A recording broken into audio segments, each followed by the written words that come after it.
রামনগরে সোহান নামে একটা ছেলে থাকতো। ওর কাছে একটা বড় নৌকা ছিল। প্রতিদিন সকালে ওটাতে করে সোহান মাছ ধরতে যেত। সোহান ওই গ্রামে সবার থেকে ধনী জেলে ছিল। বাকি সব জেলেরা ওই কারণে সোহানকে হিংসে করত। সোহান রোজ সব থেকে বেশি মাছ ধরত আর বাজারে গিয়ে বিক্রি করত। আরে সোহান ভাই, তুমি এত বড় মাছ ধরে আনো, তোমার তো ভালোই উপার্জন হয় বলো।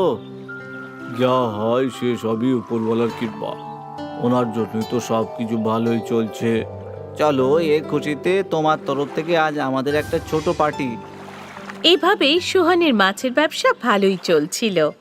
সোহান মনের দিক থেকে খুবই ভালো মানুষ ছিল, আর সেই সুযোগে সব সময় ওর বন্ধুরা সোহানের কাছে টাকা ধার চাইতো।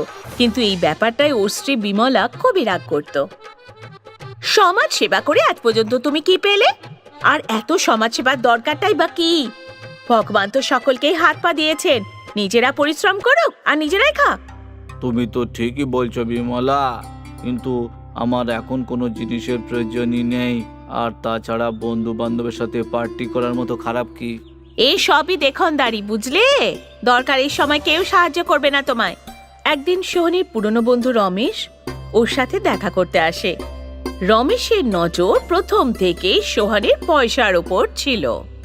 কি ব্যাপার ভাই, তুই তো রাজপ্রাসাদের মতো বাড়ি বানিয়েছিস দেখছি, কিন্তু কি আর বলবো, আমার ব্যবসা তো খুবই ক্ষতি হয়ে গেছে। খুব কষ্ট করে দুবেলা খাবার জোগাড় করছি রে ভাই। এ তো খুবই খারাপ খবর। তোর যদি কিছু দরকার লাগে তো আমাকে অবশ্যই বলবি। কিন্তু রমেশ ভাই, আপনার জুতো আর জামা কাপড় দেখে তো মনে হচ্ছে না যে আপনি খাবার খেতে পাচ্ছেন না। আপনার পেট তো জামা থেকে বেরিয়ে পড়ছে। ওসব তো আগের কথা, এখন নতুন কিছু কেনার মতো পয়সা আমাদের কাছে কোথায়? সোহন রমেশকে কাঁদতে দেখে ওকে কিছু টাকা ধার দেয়। রমেশ টাকা নিয়ে খুশি মনে সেখান থেকে চলে যায়। কিন্তু বিমলা সোহনের ওপর খুব রেগে যায়। সোহন সব সময় ভাবতো বিমলা ওকে ভালো কাজ করতে দিচ্ছে না, কিন্তু ব্যাপারটা সেরকম নয়। আর তো খুব বড় বড় মাছ ধরা পড়েছে, ভালো উপার্জন হবে। যাই, এগুলো নিয়ে গিয়ে মার্কেটে বেচে নিয়ে আসি। সোহনের মাছ নিমেষের মধ্যে বিক্রি হয়ে যায়। এটা দেখে সোহন খুবই খুশি হয়। জিনিসপত্র নিয়ে ও তাড়াতাড়ি বাড়ি ফিরে আসে। কি ব্যাপার, আজ তো তাড়াতাড়ি ফিরে এলে যে? বেশি মাছ ধরতে পারোনি নাকি? কি বলবো তোমায় গিন্নি, আজ খুব ভালো বিক্রি হয়েছে। সব মাছ নিমেষের মধ্যেই শেষ হয়ে গেছে। কিছুক্ষণ পরে সোহনের বাড়ির সামনে লোকের ভিড় জমতে থাকে। সবাই সোহন মুর্দাবাদ বলে চিৎকার করছিল। সোহন আর বিমলা বুঝতেই পারে না যে কি হয়েছে। এরা এরকম ভাবে চিৎকার করছে কেন গো? জানি না, চলো বাইরে গিয়ে একবার দেখে আসি। সোহন আর বিমলা বাইরে যায়। ওখানে লোকেরা খুব রেগেছিল। কি হয়েছে ভাইরা? আরে তোমরা সবাই এইভাবে চিৎকার করছো কেন? তোমার মাঝকে আমাদের পরিবারের লোকেরা অসুস্থ হয়ে পড়েছে, আর কিছু লোক তো হাসপাতালেও ভর্তি। এটা কি করে সম্ভব? প্রতিদিনের মতো আজও তো আমি নদী থেকে টাটকা মাছ তুলে এনেছি। ওই সব কিছু আমরা জানি না, তোমাকে সবার টাকা ফেরত দিতে হবে। আর শুধু তাই না, সবার চিকিৎসার খরচও তোমাকে দিতে হবে, সেই থেকে ক্ষতিপূরণও। সোহন ভেবেই পাচ্ছিল না কিভাবে এসব কিছু হলো। সোহন কিন্তু খুবই সৎ মনের মানুষ, তাই ও সকলের টাকা ফেরত দিয়ে দেয়, আর ওদের পরিবারের অসুস্থ লোকদের দেখতে হাসপাতালেও যায়। আমাদের কাছে আর বেশি টাকা নেই, পুরো টাকাটাই মাছ খেয়ে অসুস্থ হয়ে পড়া লোকেদের দিতে হয়েছে। এখন শুধুমাত্র বাড়ি আর আমার নৌকাটাই অবশিষ্ট আছে। নৌকাটা বেচে দিলে উপার্জন করব কি করে? এই বাড়িটা আমাদের বিক্রি করতে হবে। ঠিক আছে, আমি তো আমার জীবন তোমার সঙ্গে নৌকাতেও কাটাতে পারবো। সোহন বাড়িটা বিক্রি করে দেয়। সোহন আর বিমলা ওদের নৌকাতে থাকতে শুরু করে। সোহন প্রতিদিন মাছ ধরে বাজারে বিক্রি করতে নিয়ে যায়। মাছ নিয়ে যাও, মাছ, টাটকা টাটকা মাছ। পুরো দিন কেটে যায়, কিন্তু সোহনের একটা মাছও বিক্রি হয় না। ও পুরো হতাশ হয়ে যায়। আরে সোহান, এতক্ষণ পর্যন্ত একটাও মাছ বিক্রি হয়নি। কি আর বলবো, সকাল থেকে চেষ্টা করে যাচ্ছি, কিন্তু এখনো পর্যন্ত একটাও মাছ বিক্রি হলো না। সবাই তোমার মাছকে ভয় পেয়ে গেছে বুঝলে। সবার তো প্রাণের মায়া আছে, তাই না? কেউ কি নিজের বউ বাচ্চাকে অসুস্থ দেখতে চায় বলো? কিন্তু ওটাতে আমার কোনো ভুল ছিল না। আর তাছাড়া আমি তো সবার ক্ষতিপূরণও দিয়েছি। কিন্তু আমরা তোমাকে বিশ্বাস করব কিভাবে? একবার যে ঠকিয়েছে সে আর দ্বিতীয়বার কখনো ঠকতে চাইবে বলো? সোহান নিজের বন্ধুর মুখ থেকে এরকম কথা শুনে হতাশ হয়ে যায় আর ফিরে যায় বিমলার কাছে নিজের নৌকায়। কি হয়েছে, আজ আসতে এত দেরি হলো? মনে হয় ভালো রোজগার করেছো। সেরকম কিছু হয়নি। আজ পর্যন্ত মাছও বিক্রি হয়নি। কেউ আমার কাছ থেকে মাছও কিনতে চাইছে না। তুমি একবার তোমার বন্ধু রমেশের কাছে সাহায্য চাও না? তুমিও তো দরকারের সময়কে সাহায্য করেছিলে। এখন সবকিছু বদলে গেছে। যখন আমার কাছে পয়সা ছিল তখন সবাই আমার কাছে সাহায্য চাইতে আসতো, কিন্তু এখন সবাই আমার এই অবস্থায় মজা করছে। আমরা কাল থেকে আবার মাছ ধরে নদীর ওপাশের গ্রামে বেচতে যাব। সেখানে তো আমাদের কেউ চেনে না। ঠিক আছে, তুমি যখন বলছো তখন ওই গ্রামে গিয়ে দেখি কি হয়। পরের দিন যখন সোহান আর বিমলা মাছ ধরার জন্য নদীতে নৌকা নামায়, তখন বাকি সব জেলেরা এসে প্রতিবাদ জানায়। তুমি নদীতে নৌকা নামাতে পারবে না। এরকম কেন বলছো মদন ভাই? একবার তুমি আমাদের বিপদে ফেলেছিলে, এখন আমরা আর কখনো এটা করতে দেব না। ঠিক আছে, আমরা নৌকা নিয়ে এই গ্রাম ছেড়ে চলে যাচ্ছি। বিমলা আর সোহান নৌকা নিয়ে নদীতে চলে যায়। ঘন্টার পর ঘন্টা ওরা চলতে থাকে, কিন্তু আশেপাশে কোনো গ্রাম ওদের চোখে পড়ে না। তখনই বিমলা নদীতে সোনার মতো চকচক করছে এমন একটা মাছ দেখতে পায়। বিমলা তাড়াতাড়ি জাল ফেলে ওই সুন্দর মাছটাকে ধরে ফেলে। এটা তো কোনো জাদু মাছ বলে মনে হচ্ছে। এর রংটা দেখো, পুরো সোনার মতো চকচক করছে। যদি এই মাছটা বাজারে বিক্রি করি তবে ভালো দাম পাবো। এই মাছটাকে খুব যত্নে রাখতে হবে। আমরা এই মাছের ফার্মিং করব আর এর সোনার মতো ডিম বাজারে বিক্রি করব।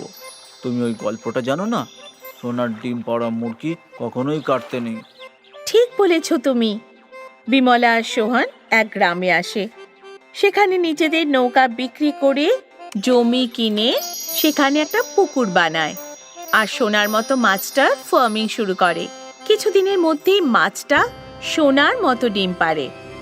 আমরা এই সোনার মতো ডিম বিক্রি করে অনেক টাকা রোজগার করব। ধীরে ধীরে বিমলা আর সোহান ওই সোনার মতো ডিম বিক্রি করে আবার বড়লোক হয়ে যায় আর নিজেদের গ্রামে ফিরে আসে। সোহানের কাছে টাকা দেখে গ্রামবাসীরা আবার টাকা চাইতে আসে ওর কাছে। আরে বন্ধুদের কথাই কখনো রাগ করতে নেই, তুই তো আমার প্রিয় বন্ধু। মিথ্যে বন্ধুত্ব দেখানো বন্ধ করে দাও। আমাদের যখন দরকার ছিল তখন তুমি আমাদের অপমান করে মজা লুটছিলে। চলে যাও এখান থেকে। সোহান মানুষকে চিনতে শুরু করে আর বেঈমান বন্ধুদের থেকে দূরে থাকে। সোনার মাছের সাহায্যে ওদের জীবন খুব ভালোভাবে কাটছিল। মুম্বাইয়ের একটা ছোট গলিতে একটা চলে থাকতো গঙ্গু। বয়সে তার চেহারায় চামড়া নিশ্চয়ই ঝুলে গেছে, কিন্তু চোখে এখনো সমুদ্রের গভীরতা। ছোটবেলা থেকেই লেখাপড়ার স্বপ্ন দেখেছিল সে, কিন্তু অবস্থার কারণে সে একটা মাছ বিক্রেতা হয়ে যায়। এই যে তাজা মাছ, কেউ নিয়ে নাও, আমার মাল খুব ভালো। ওরে গঙ্গা, আজকাল তো তুই বেশি পয়সা চাস রে। কালকে তো অর্ধেক দামে দিয়েছিলিস তুই। কি করব কাকু, দাম বেড়ে গেছে, আমিও তো বাঁচবো, পেট পালবো। জীবনও এই বাসি মাছের মতো হয়ে গেছে, কেউ জিজ্ঞাসাই করে না।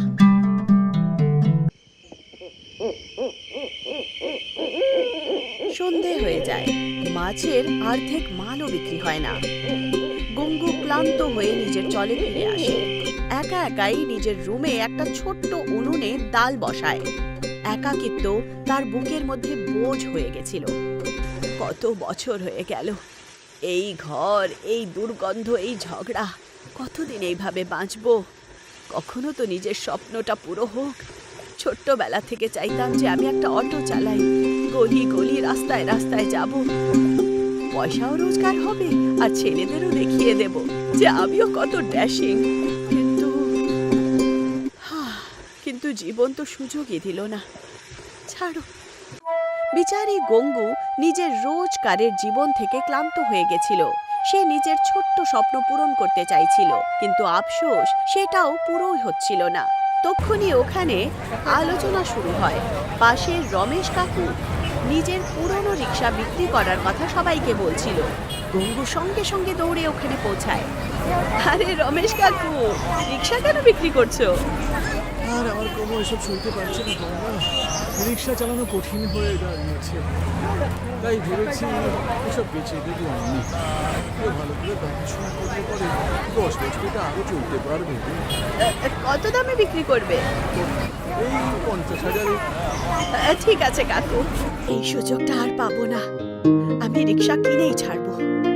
পরের দিন গঙ্গু রমেশ কাকুর থেকে রিক্সা কেনার জন্য কথা বলে, কিন্তু পয়সা কম হওয়ার কারণে সে কাকুর কাছে 4 মাসের সময় চেয়ে নেয়। কাকু রাজি হয়ে যান। এখন গঙ্গুর পরিশ্রম শুরু হয়। সকালে মাছ বিক্রি করে পয়সা রোজগার করত আর রিক্সা কেনার জন্য বাঁচাতো। 3 মাস কেটে যায়, কিন্তু মাসের সংঘর্ষের পরেও গঙ্গু এখনো পর্যন্ত শুধু 15,000ই জমা করতে পেরেছে। এইসব আমার সাথে কি হচ্ছে? কি এমন ভুল করেছি যার কারণে আমার সাথে এই শাস্তি হচ্ছে? 50,000ও জমা করতে পারছি না। আর আমার রিক্সার স্বপ্ন কিভাবে পূরণ হবে? প্রত্যেক দিন কাজ, ঝগড়া, রোদ, পরিশ্রম সব বেকার হয়ে যাচ্ছে। ওপর থেকে সময়ও তো কমছে। উফ, সত্যি কি আমি কখনো সফল হতে পারবো না? মনে হয় হতেই পারবো না। এটাই সত্যি। গঙ্গুর স্বপ্ন আরেকবার ভাঙতে চলেছিল। তক্ষুনি একদিন সকালে গঙ্গু মাছ ধরতে গেছিল। সমুদ্রের কিনারায় জাল ফেলার সময় সে দেখতে পায় যে জালে মাছের সাথে সাথে ছিপ আর শঙ্খও ছিল। ও খুলে দেখতে পায় যে তার মধ্যে একটা বড় চমকানো মুক্তো ছিল। এটা তো বাহ! এটা তো বিক্রি করতেই হবে। নমস্কার শেঠজি। এই যে গঙ্গা, আজকে হঠাৎ এখানে কেন? আসলে আমার টাকার দরকার, যার জন্য আমি কিছু বিক্রি করতে চাই। আচ্ছা ঠিক আছে, কই দেখাও কি বিক্রি করতে চাও? হ্যাঁ, এই যে মুক্তো, একদম নতুন আর চমকানো, আমি এটা বিক্রি করতে চাই। আরে এ তো খুবই সুন্দর মতি, আমি তোমাকে এর জন্য 50,000 দেব, চলবে তো? সত্যি 50,000? হ্যাঁ হ্যাঁ অবশ্যই। ঠিক আছে ঠিক আছে, দিয়ে দিন, চলবে। এটা তো চমৎকার হয়ে গেল। অবশেষে গঙ্গু 50,000 নিয়ে আসে। সে রিক্সা কিনে নেয়, আর এখন তার কাছে চমকানো নতুন রিক্সা ছিল। সে পুরো শহরে ঘুরে বেড়াতো, মাছ বিক্রি করত। আহা, এখন আমি বেরিয়ে পড়লাম। রিক্সা কেনার পর গঙ্গু খুব খুশি ছিল। তার স্বপ্নের গাড়ি এখন রাস্তায় চলছিল। কিন্তু আস্তে আস্তে তার স্বভাব পাল্টাতে শুরু করে। আগে যেই গঙ্গু গ্রাহকদের সাথে হেসে কথা বলতো, এখন প্রায়শই ঝগড়া করত। তার মনে হতো যে তার কাছে রিক্সা আছে, তাহলে সে সব থেকে ধনী।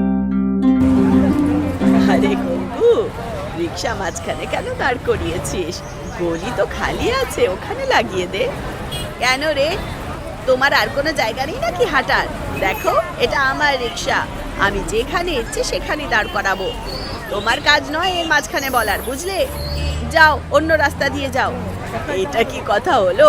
এত অহংকার ভালো না গঙ্গু। আহাহাহা, তোমাকে জিজ্ঞাসা করেছি আমি? না না, যাও এখান থেকে। আন্টি, আমার ঘুড়ি ফেসে গেছে, বার করে দাও। যা এখান থেকে, তোর মতো বাচ্চারা একদম সব খারাপ করে দিয়েছে। গঙ্গু, এইসব কি? ছোট বাচ্চাদের সাথে এইভাবে কথা বলতে লজ্জা করছে না? তুমি আমাকে কেন বলছো? বাচ্চাদের কি বুদ্ধি নেই নাকি? জানে যদি আমার রিক্সাকে হাত লাগায় না, আমি ওরকে শেষ করে দেব। গঙ্গুর রাগ আর অহংকার দিন দিন বাড়তে শুরু করে। লোকেরা তাকে একদম ভালোভাবে দেখতো না, কিন্তু গঙ্গুর খুব মজা হচ্ছিল। একদিন কারোর সাথে ঝগড়া করতে করতে গঙ্গু রিক্সা নিয়ে গলি দিয়ে খুব দ্রুত যাচ্ছিল। তার রিক্সার স্পিড এত বেশি ছিল যে অ্যাক্সিডেন্ট হয়ে যায়। রিক্সা পাহাড় থেকে নিচে পড়ে যায়। গঙ্গু ঘায়েল হয়ে ওঠে, যার কারণে সে পা দিয়ে অপঙ্গ আর চোখ দিয়ে অন্ধ হয়ে যায়। এখন তার কাছে রিক্সা চালানোর শক্তিও ছিল না, আর মাছ বিক্রি করার সাহারাও না। হে ভগবান, আমি কত বড় অন্যায় করেছি। আমার অহংকার আমার থেকে সব ছিনে নিয়েছে। লোকেরাও সাথে নেই, আর স্বাস্থ্যও না, আর স্বপ্নও না। এখন আমি কি করব, কি করব? না না, এরকম বললে কিচ্ছু হবে না। তোকে বাঁচতে হবে গঙ্গু, বাঁচতেই হবে। কিন্তু কিভাবে, কিভাবে? হ্যাঁ, জানি কিভাবে। গঙ্গুর কাছে এখনও ওই 15,000 টাকা ছিল, যেটা সে আগে থেকেই বাঁচিয়ে রেখেছিল। সে ভাবল পুরোপুরিভাবে হার মানার বদলে রিকশার মেরামত করে নেক।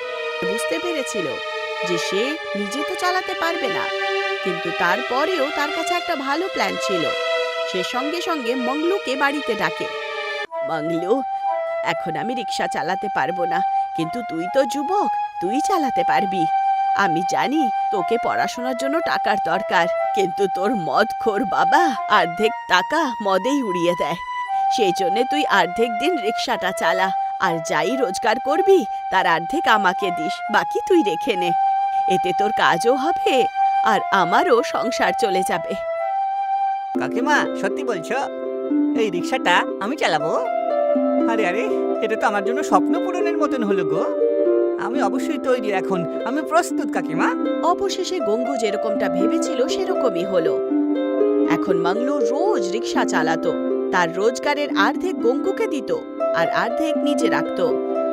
এখন গঙ্গু নিজের জীবনের সাহারা পেয়ে গেছিল। সে নিজে রিকশা চালাতো না, কিন্তু সে নিজের স্বপ্নকে মরতেও দেয়নি।